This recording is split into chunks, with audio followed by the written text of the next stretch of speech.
Olá, boa noite. Vocês são todos muito bem-vindos a essa nova oportunidade que nós estamos tendo aqui no canal, graças à bondade também de umas queridas, amadas irmãs que nós caminhamos juntas num grupo de discipulado toda semana, estudando, sempre nos aprofundando, né, e compartilhando das nossas impressões, do nosso debruçar sobre os livros da Bíblia, e nós chegamos no livro de Romanos. E elas concordaram comigo que, como esse livro, minha gente, ele é uma base doutrinária para a nossa fé cristã, muito importante para a nossa caminhada com Cristo.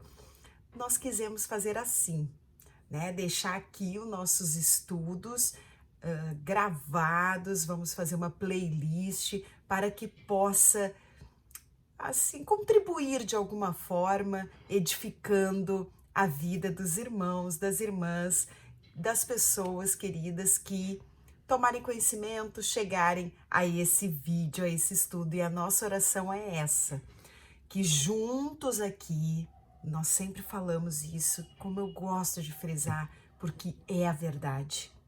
O único professor aqui no que diz respeito à palavra de Deus é o Espírito Santo. Então, ele é o nosso professor, então nós vamos juntos, né? Desculpa aí, tremeu aqui. Nós vamos juntos meditar na palavra de Deus, mais nessa oportunidade, e ele vai nos ensinar. Vai ressaltar o nosso coração o que ele quiser, fazer a vontade dele, como ele quiser. E claro, você é super bem-vindo, né? Nós temos aqui as gurias do grupo de discipulado que estão juntas aqui. E quem mais se sentir aí interessado em mergulhar na palavra de Deus. Então, nós, semana passada, já começamos esse estudo, já tem o vídeo 1, que foi dos versículos 1 até o 7 do capítulo 1 de Romanos. Hoje nós iremos do verso 8 ao verso 15 do capítulo 1 ainda. Não sei quantos vídeos teremos, não sei, porque nós vamos devagar, até porque depois aqui do vídeo eu sempre me encontro com elas via Google Meet, para a gente ainda conversar, ter um momento de oração, é muito bacana. Mas vamos lá? Vamos pedir para o Senhor estar aqui com a gente? Pai, obrigada, Senhor, pela Tua palavra. Em primeiro lugar, obrigada, Senhor, por tudo que o Senhor revelou através do apóstolo Paulo. Pai, vem nos fazer viva a Tua palavra, vem através dela nos transformar, nos inspirar, corrigir nossas veredas, para que cada dia a nossa vida glorifique o Teu nome. Em nome de Jesus, amém. Amém? Vamos lá, queridos? Então, Paulo aqui... Eita, que eu vou ter que pegar meu óculos, né? Paulo aqui, a partir do verso 8... A partir do verso 8, gente, esses versículos, eles vão nos dar um panorama um pouco mais detalhado. Paulo aqui está permitindo com que os seus leitores, não só o público para quem ele escreveu, né, os romanos, mas até nós hoje, venhamos a lhe conhecer um pouco melhor. Ele permitiu nessa porque ainda faz parte aqui de uma introdução, né, da carta, ele permitiu a gente entrar um pouquinho no coração dele, sabe? Ali ver o que era importante para ele e nos depararmos com o coração de um verdadeiro, autêntico servo do Senhor, de um autêntico filho de Deus, de um autêntico cristão. E isso vai nos inspirar, porque como toda a palavra, né? Paulo mesmo explicou isso a Timóteo, se eu não me engano, está escrito: toda palavra é útil, é apta, para discernir as intenções do coração, para corrigir, para redarguir. Então, realmente, nós nos colocando aqui, gurias, e meninos, nesses primeiros versículos e nesse trecho especificamente que a gente está vendo hoje, a gente vai se espelhar num coração de um autêntico cristão e vai poder trazer à tona, pesar o nosso próprio coração. É isso que eu queria, era isso que estava no meu coração aqui. Que o Senhor nos dê essa graça de nos abrir, de nos desarmar e pesar o nosso próprio coração. Vai ser muito lindo isso, porque Paulo está aqui se abrindo e nós vamos ver um coração cheio de amor. É isso que tu vai te deparar quando tu começares a estudar estes versículos desse novo trecho. Um coração cheio de amor, um coração missionário, um coração piedoso. Pensa bem, olha só, ele começa dizendo: primeiramente, ou seja, aquilo que tem prioridade, aquilo que está em primeiro lugar, né? Primeiramente, dou graças ao meu Deus por Jesus Cristo. Olha aqui, acerca de vós todos, porque em todo o mundo é anunciada a vossa fé. Isso é o versículo 8, tá? Mas vamos lá, vamos lá. Então, peraí. Primeiramente, ou seja, olha aqui. Dou graças ao meu Deus. Dou graças. Vamos começar com esse dou graças, gente. Olha o coração aqui de Paulo. Um coração grato. Um coração grato. Mas aqui, ele estava sendo grato por quê? Por uma igreja. Uma igreja, vocês lembram que ele não tinha conhecido pessoalmente ainda. Ele não conhecia nenhum daqueles irmãos ainda pessoalmente, gente. Mas ele tinha noção da relevância daquela igreja que o Senhor tinha estabelecido. Em primeiro lugar, Roma era simplesmente a capital do Império Romano, do Império Mundial daquele tempo, né, que tinha um alcance muito grande. E Roma, tanto que de lá vem, né, o ditado: todos os caminhos levam a Roma, porque realmente, se você queria alcançar o maior número de pessoas possível, o maior número de nações possível, você iria para Roma, porque lá convergia, né, todo o império. Onde alcançava o Império Romano, de alguma forma as pessoas, por mais longínqua, iriam em algum momento de sua história convergir para Roma. Então a igreja de Roma foi, assim, estrategicamente estabelecida pelo Senhor.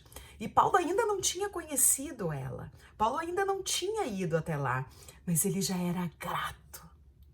Ele era grato por aquilo que ele não tinha tido participação. Gente, ele não tinha nem semeado, ele não tinha podido contribuir efetivamente em nada na construção, na edificação daquela igreja. E ele era grato. Olha aqui. Vamos agora pesar o nosso coração um pouquinho? Porque, gente, será que a gente consegue ser grato por tudo que Deus tem feito na nossa vida? Não vamos nem olhar agora um pouquinho para fora. Na tua vida, no teu dia, hoje, tudo que passou hoje. Tu consegue ser grato? Muitas vezes não somos, né, queridos? Que dirá ser grato, olhar para aquilo que não é teu. Tu conseguir olhar para aquilo que tu não plantou, que outra pessoa plantou, e ser genuinamente, sinceramente grato a Deus. Reconhecer a bênção de Deus sobre o trabalho de outra pessoa, sobre o resultado do trabalho das mãos de outra pessoa, de outra igreja. Será que conseguimos olhar para o outro e ser grato a Deus? Obrigada, Deus, pelo que o Senhor está fazendo na vida da Josi, ou através da vida dela. Será que conseguimos? Esse amor que Paulo tinha e que ele abre aqui, graças a Deus, ele abriu essa oportunidade para nós nos inspirarmos e olharmos, espiarmos para dentro do coração dele. Esse amor de Paulo demonstrava verdadeiramente o que é ter uma visão do reino de Deus. Não uma visão do meu pequeno mundo, mas uma visão do reino de Deus, que é muito maior do que a minha própria vida, do que a minha igreja, do que o meu ministério, do que o teu ministério, do que a tua igreja.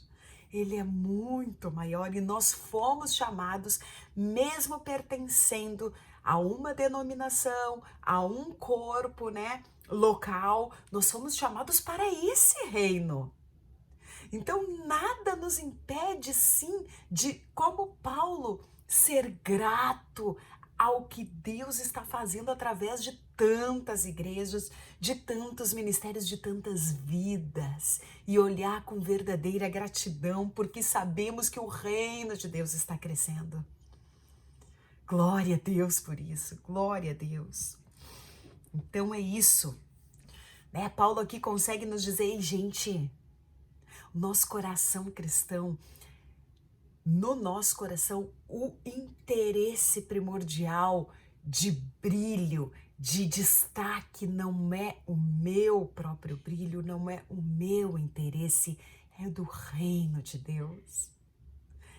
Mas buscai, isto o Senhor Jesus já tinha nos ensinado, mas buscai primeiro o reino de Deus e a sua justiça, e todas as demais coisas vos serão acrescentadas.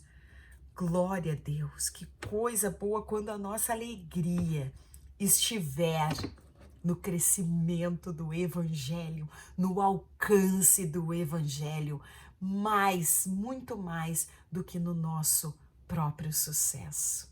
É isso Paulo nos ensina aqui, porque ele diz que primeiramente, primeira coisa de tudo, ele agradecia a Deus pelos romanos, pela igreja de Roma. Mas ele agradecia, olha ali, primeiramente dou graças ao meu Deus. Tu consegues te referir a Deus como o teu Deus? Aqui Paulo testificava do seu próprio relacionamento com Deus, que ele era pessoal. Meu Deus, eu tenho com ele intimidade. Revelava a intimidade, a proximidade de Paulo com Deus. Revelava que o seu relacionamento não era vazio, não era distante. Meu Deus, eu agradeço, eu sei a quem é o meu Deus. E ainda por Jesus Cristo, ou seja, se não fosse por Jesus, através de Jesus, ele reconhecia que só podia ter esse relacionamento com o meu Deus, de chamá-lo de seu, por causa do sacrifício de Jesus. Glória a Deus, que coisa maravilhosa. Então vamos lá. Olha aqui, ele já estava muito feliz pelo sucesso da igreja. Veja que ele conclui dizendo: porque em todo o mundo é anunciada a vossa fé. Que coisa linda, né, minha gente? O início da igreja em Roma foi essa coisa explosiva, assim, maravilhosa e genuína, tão pura, né? Infelizmente a gente viu com o passar da história algumas mudanças acontecendo, mas essa foi a igreja instituída pelo Senhor em Roma. Glória a Deus. Então vamos lá, 9. Porque Deus, olha aqui, a quem sirva em meu espírito, certo? Primeiro ele diz, vou ler todo o versículo, depois a gente volta, que nem fizemos no 8. A quem sirva em meu espírito no evangelho de seu filho, me é testemunha de como incessantemente faço menção de vós. Então vocês veem que é gente, não é só olhar, admirar e ser grato. As pessoas nem estavam ainda conscientes da vida, da importância, da relevância de Paulo, e ele já era comprometido com aquelas pessoas. Então nada impede de você ser comprometido com os irmãos lá na África, com os irmãos da igreja perseguida em países islâmicos. Nada impede de que Deus seja a tua testemunha, de que você é constante na intercessão pelos nossos irmãos, que tem a sua fé cada dia provada severamente. Sabe, Paulo aqui chegou a invocar Deus como testemunha, porque era isso que acontecia. Que comprometimento é esse, né? Pois ele tinha esse nível de comprometimento. Vocês não me conhecem, não tem problema, mas incessantemente eu faço menção de vós nas minhas orações. Que inspirador isso, meu Pai, que coisa maravilhosa. E aqui ele coloca, porque Deus, a quem sirvo, ou seja, e ele diz assim, no meu espírito. Este servir aqui, minha gente, este servir é um servir para além das atividades. Veja que ele fala no meu espírito. Ou seja, Paulo não estava aqui se referindo às vezes que ele ia às sinagogas pregar, às vezes que ele ia a uma praça, às vezes que ele ia fazer uma visita. Ele estava se referindo a algo mais profundo. Ele dizia: a quem eu sirvo no meu espírito, ou seja, a quem eu devoto a minha atenção, a quem eu devoto a minha adoração, a quem eu ofereço sacrifícios de louvor, a quem ou para quem eu intercedo pelos meus irmãos. Aqui, Paulo estava falando do serviço tão superior que somos chamados, que é o serviço de sacerdócio. Isso cada um de nós foi chamado. Veja 1 Pedro capítulo 2, verso 9. Podem anotar aí. Diz, mas vós sois a geração eleita, o sacerdócio real, a nação santa, o povo adquirido, para que anuncieis as virtudes daquele que vos chamou das trevas para a sua maravilhosa luz. Então nós temos sim esse chamado sacerdotal que você desenvolve diante de Deus e vem do mais profundo.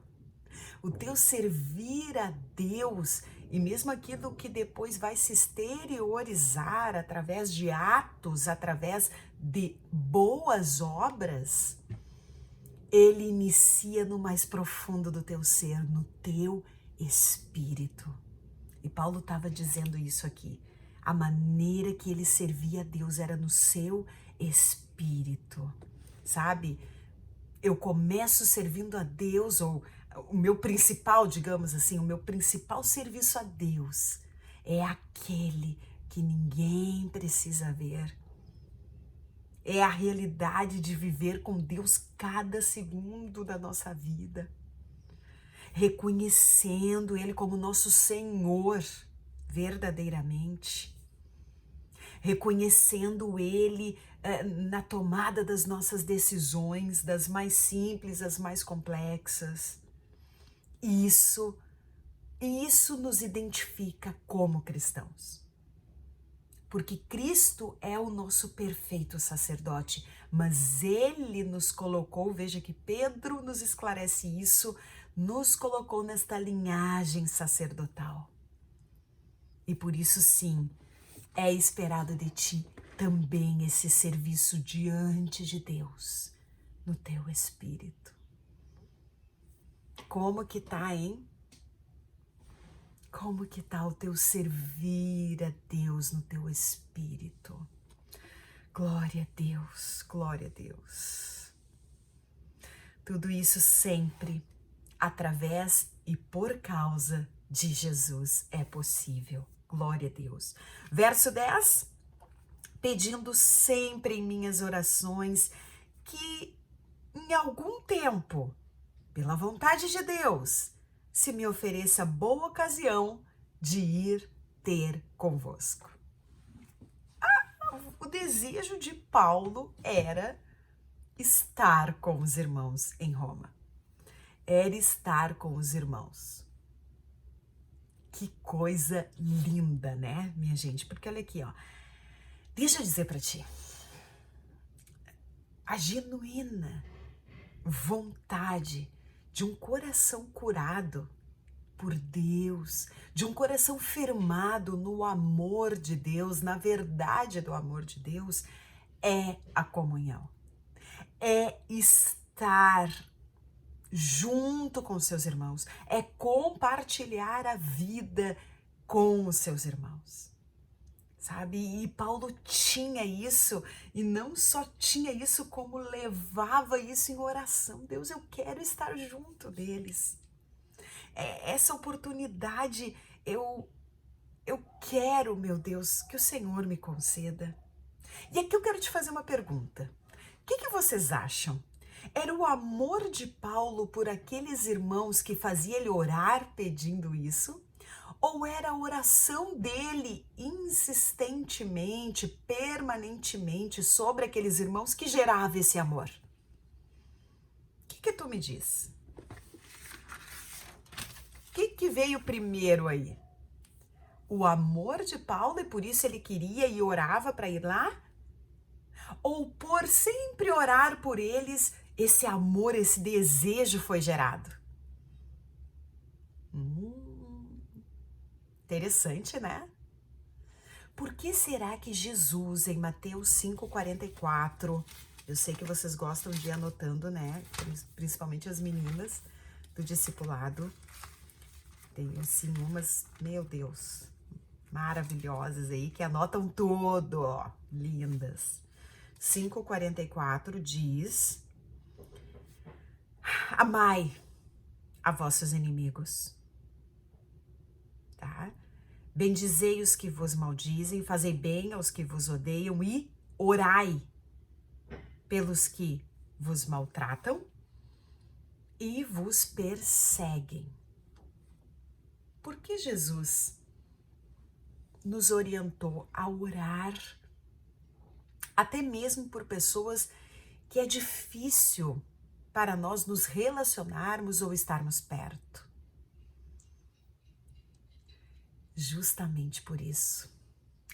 Porque a oração, quando você, olha, Quando tu queres perdoar, por exemplo, alguém, não tem caminho melhor do que tu orar por essa pessoa. Porque quando tu começas a orar, imagina, tu tá levando diante de Deus que te ama e que ama essa pessoa. E conhece-o por detrás, conhece toda a história melhor do que tu, né? Quando tu começas a levar diante de Deus isso, o Espírito Santo, que é o melhor intercessor, ele intercede e sabe como melhorar a tua oração diante de Deus. Ele nos ajuda, né? O Senhor nos explica, e ele vai ajudar vocês porque vocês não sabem orar como convém. Então, quando você começa a orar por aquela pessoa, o Espírito Santo também vai agindo no teu coração e cada vez mais, dia após dia, um amor genuíno, verdadeiro vai sendo gerado no teu próprio coração. Então ali, podem ter a certeza, o fato de Paulo orar permanentemente pelos irmãos de Roma também só aumentava o amor dele por aqueles irmãos e o desejo de estar perto. Então sim, leve diante de Deus aquela pessoa que para ti é difícil. É um desafio você se relacionar com ela, você, sabe, ter qualquer contato, desenvolver qualquer conversa. Não desista, ore por ela, ore, e pode orar sendo sempre muito sincero, mas eu recomendo orar pedindo a bênção de Deus.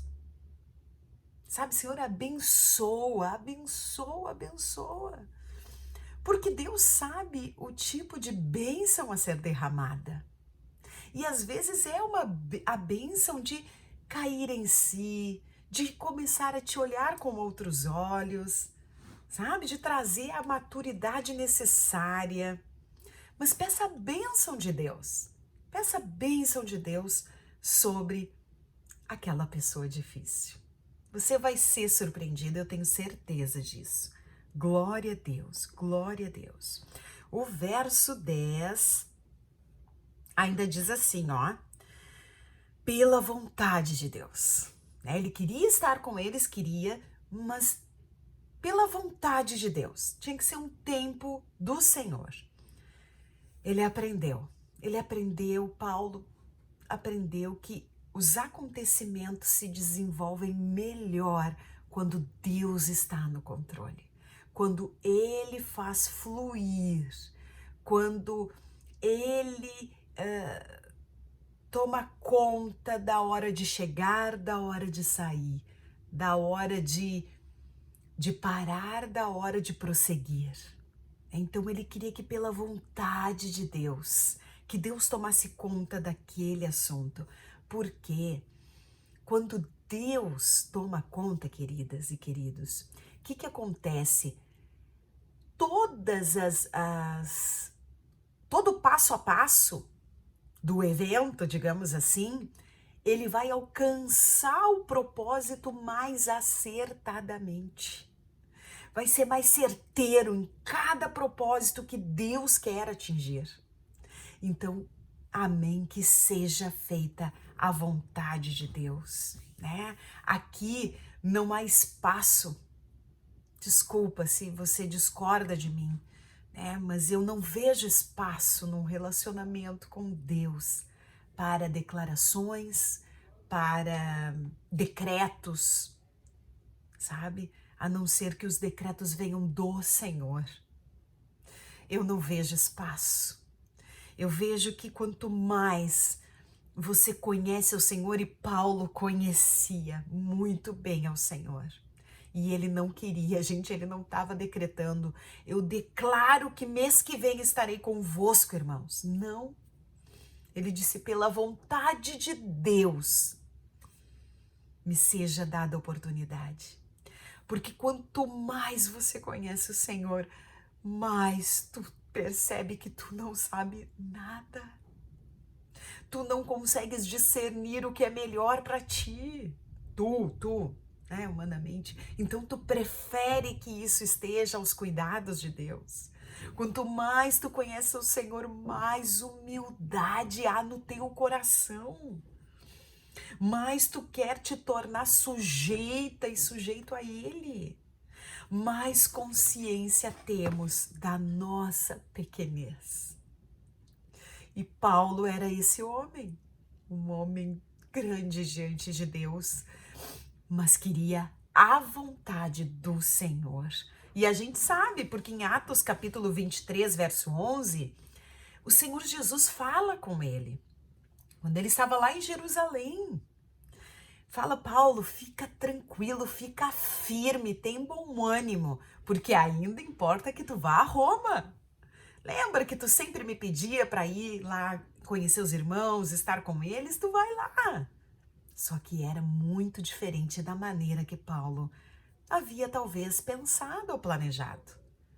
Mas o propósito, a vontade era do Senhor, mas da maneira que o Senhor tinha e do tempo, no tempo que o Senhor tinha para Paulo. Que lindo, né? Glória a Deus. Verso 11. Porque desejo ver-vos para vos comunicar algum dom espiritual. Gente, eu quero chegar aí e ser útil a vocês. Porque nós sabemos, Paulo também foi quem explicou isso à igreja, que os dons são para edificação. Nunca é algo dado para você mesma, para mim mesma. É para edificação. Eu exerço o dom que o Espírito repartiu a mim para que o corpo de Cristo seja edificado. E você deve exercer, por isso não podemos não deixar amortecido, enterrado os dons que são distribuídos a nós, porque eles não servem propriamente a nós. Glória a Deus. Então ele queria ir para ser útil.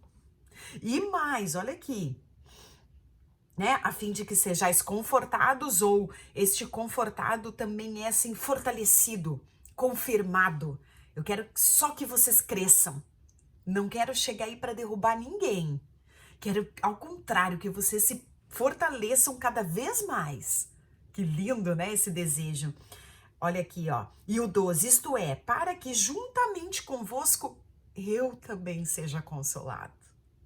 Pela fé mútua, tanto vossa como a minha, eu tenho o que aprender contigo.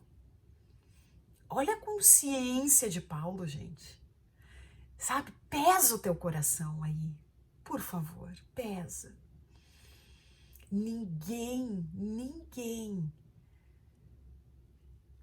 na caminhada cristã tem tão pouco, digamos assim, experiência com Deus, tempo com Deus, que não possa servir de consolo, servir de ânimo, ensinar algo a alguém. Porque no reino de Deus é assim. Uma criança tem muito a nos ensinar. Então Paulo chegou lá e disse assim, eu sei, gente, que eu tenho que aprender com vocês, eu quero ser confortado por vocês também. E verso 13, não quero, porém, irmãos, que ignoreis que muitas vezes propus ter convosco, mas até agora eu fui impedido, para também ter entre vós algum fruto, olha só, algum fruto, como também entre os demais gentios. Ou seja, eu quero estar entre vocês, mas o meu olho é em todos os outros que forem se achegando, a quem eu puder compartilhar essa riqueza do evangelho. É aí que está o meu olhar. Glória a Deus. E eu quero dizer uma coisa para vocês, queridos. Muito interessante nessa questão aqui, dessa comunhão, né, que Paulo valorizava tanto por ser um verdadeiro cristão. Viu? Por isso, gente, não andemos sozinhos, não andemos sozinhos. Porque nenhum de nós isoladamente é noiva de Cristo sozinha. Não há como você querer Cristo querer Cristo, desejar Cristo, tudo que vem com Ele, e não querer a noiva de Cristo. É como alguém que vai à sua casa te visitar, mas quer que você tire os seus filhos da casa. Não quero ir conversar com, não quero os teus filhos. Como tu ia te sentir? Como que você se sentiria? Cristo ama sua noiva. Então, se você quer andar com Cristo, não despreze a noiva de Cristo. Não. Até porque para fazer parte dela, você tem que estar unido à noiva de Cristo. Não se isole. Não se isole. Então agora vamos no verso 14 para esse olhar de Paulo a respeito do Evangelho. Olha aqui. Eu sou devedor, tanto a gregos como a bárbaros, tanto a sábios como a ignorantes. Se sentia devedor das pessoas. Devedor. Porque, ele pensava, se por causa dos gentios, se por causa das pessoas eu fui chamado para levar o evangelho a eles, e por causa deles eu acabei recebendo esta riqueza, onde eu me sinto a pessoa mais completa deste mundo, onde eu me sinto filho do próprio Deus, onde eu me sinto herdeiro de Cristo. Herdeiro de Deus e co-herdeiro com Cristo, então eu sou devedor destas pessoas. Sabe, essa noção tem que pesar no teu coração. Essa noção de que tu recebeu algo muito valioso e que não foi só para ti, tem que pesar no teu coração. Entende? O evangelho não foi preparado, declarado, oferecido só para Simone. Ei, agora o evangelho chegou a mim, a obra está completa. Não. Porque Deus amou o mundo de tal maneira. Então, cada um de nós que diz sim à salvação, que recebe a Cristo, que toma para si o evangelho e passa a ter essa riqueza, que é a vida eterna, que é toda a divina esperança que nos aguarda, deve pesar no nosso coração quando nós olhamos para o tanto de pessoas que ainda precisam conhecer a Cristo. E Paulo lhe pesava, sabe? Ele se sentia devedor. Há uma comparação bem interessante da pessoa que aceita Cristo como um mendigo, sabe? Então, assim, pensem num grupo de pessoas moradores de rua e que um deles acaba tomando conhecimento de um lugar onde estão dando pão, estão dando comida e de graça, e tem muita comida ali. O que ele vai fazer? Vai sentar na frente e se empanturrar daquela comida? Pode ter certeza que não. Ele vai comer, mas vai sair correndo, contando para os outros que vivem na mesma situação que ele. Eu descobri onde tem comida, gente, e é de graça, e é muita comida. É muita comida. Então, por favor, aqui o que Paulo está nos declarando de como ele se sentia tem que vir como uma flecha no teu coração. Tem que vir realmente como algo que te perturbe. Sabe? Meu Deus, eu preciso compartilhar onde eu estou encontrando o meu alimento. Eu preciso compartilhar que Cristo é o pão da vida. Que Cristo é aquele que sacia a fome mais profunda da alma humana. Ei, você é devedora. Você é devedor. Basta você tomar consciência disso, da grandeza da salvação que te foi alcançada. Sabe, sai da tua área de conforto, em nome de Jesus. E vai, não sinta que outras pessoas, são tão importantes. Sim, justamente por elas ser tão importantes, mas elas são famintas como tu eras. Elas estão famintas como tu eras, então vai. Cabe a elas dizerem se querem ou não, mas cabe a ti oferecer onde você encontrou o pão que te saciou. Glória a Deus, glória a Deus. Aleluia. Então aqui tanto a gregos como a bárbaros. Bárbaro, tá? É só uma curiosidade, mas é todo aquele que na época não falava a língua grega.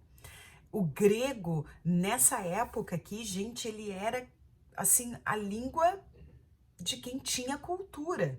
Era a língua que predominava, né, culturalmente. Então, para os gregos, quem não falava, é só uma curiosidade, mas quem não falava o grego, falava outras línguas, parecia que eles estavam fazendo assim, ó, bara, entende? Então ficou os bárbaros, aqueles que falam bara. Então, Paulo aqui estava dizendo, gente, eu sou devedor até para os bárbaros, a gregos, a quem tem cultura, a quem não tem. Porque diante de Deus não é assim que ele divide quem fala grego e quem não fala. Diante de Deus, essa sabedoria humana não significa nada. Porque ele não faz acepção de pessoas. Glória a Deus, que coisa mais linda, né? Então ele diz, finalizando, e assim quanto está em mim, estou pronto para também vos anunciar o evangelho a vós que estáis em Roma. Ai, gente, que preciosidade estes versículos, né? De 8 a 15 foram hoje o nosso objetivo aqui, o nosso alvo. E esses versículos, de uma maneira muito geral, resumindo, nos mostram o poder transformador do Evangelho, porque vocês sabem o que Paulo foi, né? Ao contrário do que o Evangelho produziu nele, a fé anterior de Paulo era em Deus, claro, mas a fé dele, o zelo dele, promovia a ânsia de morte de quem não professava sua fé. Olha só. E agora não. Agora a fé no Evangelho produz que ele mesmo não se importa em viver ou morrer, mas desde que ele compartilhe a sua fé. Ele quer ver os outros vivos, os outros edificados e alimentados. Glória a Deus. Então, o poder transformador do Evangelho, não subestime. Não diga que alguém não tem esperança. Não diga que alguém é difícil demais para Deus transformar, porque isso não existe diante de Deus. Que mais? Eles nos mostram, esses versículos, o que é um autêntico cristão. Ele nos traz a relevância da comunhão, de nós estarmos juntos como irmãos. Lembrem, o autor aos Hebreus, que muitos estudiosos também afirmam ter sido Paulo, nos alerta, não deixemos de nos reunir. Como igreja, ainda diz. Mas vamos procurar nos encorajar uns aos outros, ainda mais quando vocês veem que se aproxima o dia da volta do Senhor. Daí segue, vocês precisam perseverar, de modo que recebam o que ele prometeu, pois em breve, muito breve, aquele que vem virá e não demorará. Então aqui o escritor aos Hebreus está dizendo, gente, é muito importante sim estar congregado, não vá na onda de que tá tudo bem você ficar sozinho em casa. Não tá tudo bem. Precisamos congregar. Quanto mais você deve incomodar os irmãos para estarem juntos, quanto mais vocês veem que o dia se aproxima. Glória a Deus. Que mais? O sentimento de se sentir devedor pela salvação que você usufrui. E sim, estejamos abertos em nossos planos para que a vontade de Deus prevaleça. Isso são alguns tópicos aqui, resumidamente, que nós vimos aqui nessa noite. Eu desejo que possa edificar muito a sua vida. Vá para esses versículos você lendo e veja também o que mais o Espírito quer lhe trazer e comente aí nos comentários para que nós mutuamente nos confortemos, nos consolemos e nos edifiquemos. Deus abençoe grandemente e até a próxima terça, em nome de Jesus. Um beijão!